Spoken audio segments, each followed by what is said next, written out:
കഴിഞ്ഞ ദിവസം വിശപ്പ് കാരണം പൂച്ചയെ പച്ചയ്ക്ക് തിന്ന സംഭവത്തിൽ കാണാതായ ആസാം സ്വദേശിയെ കണ്ടെത്തി. റെയിൽവേ സ്റ്റേഷന് സമീപത്ത് വെച്ചാണ് കുറ്റിപ്പുറം പോലീസ് ഇയാളെ കണ്ടെത്തിയത്. കുറ്റിപ്പുറം ബസ് സ്റ്റാൻഡിൽ കഴിഞ്ഞ ദിവസമാണ് യുവാവ് വിശന്ന് പൂച്ചയെ തിന്ന സംഭവമുണ്ടായത്. പോലീസ് എത്തി യുവാവിന് ഭക്ഷണം വാങ്ങി നൽകിയിരുന്നു. പിന്നീട് യുവാവിനെ കാണാതാവുകയായിരുന്നു. കഴിഞ്ഞ ദിവസങ്ങളിൽ യുവാവ് ഈ ഭാഗത്ത് അലഞ്ഞു തിരിയുന്നതായി നാട്ടുകാർ കണ്ടിരുന്നു. സംഭവത്തെ തുടർന്ന് യുവാവിനെ ആശുപത്രിയിലേക്ക് മാറ്റാൻ ശ്രമിച്ചിരുന്നെങ്കിലും നടന്നില്ല. അതിനിടെ ഇയാൾ അവിടെ നിന്നും പോയെന്നാണ് പോലീസ് പറയുന്നത്. ഡിസംബർ 12 മുതൽ ആസാമിൽ കാണാതായ യുവാവാണിതെന്ന് പോലീസ് സ്ഥിരീകരിച്ചിട്ടുണ്ട്. സംഭവത്തെ തുടർന്ന് യുവാവിന്റെ കുടുംബത്തെ വിവരമറിയിക്കുകയും വരാൻ ആവശ്യപ്പെടുകയും ചെയ്തു. യുവാവിന് മാനസിക രോഗമുണ്ടെന്ന് കുടുംബം പറഞ്ഞതിന്റെ അടിസ്ഥാനത്തിൽ യുവാവിനെ തൃശൂരിലെ മാനസികാരോഗ്യ കേന്ദ്രത്തിലേക്ക് മാറ്റും.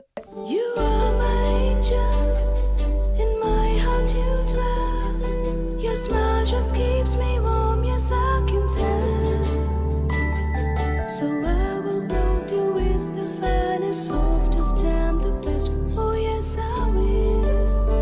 Poppies, yes please. Poppies, the way we love, the way we care.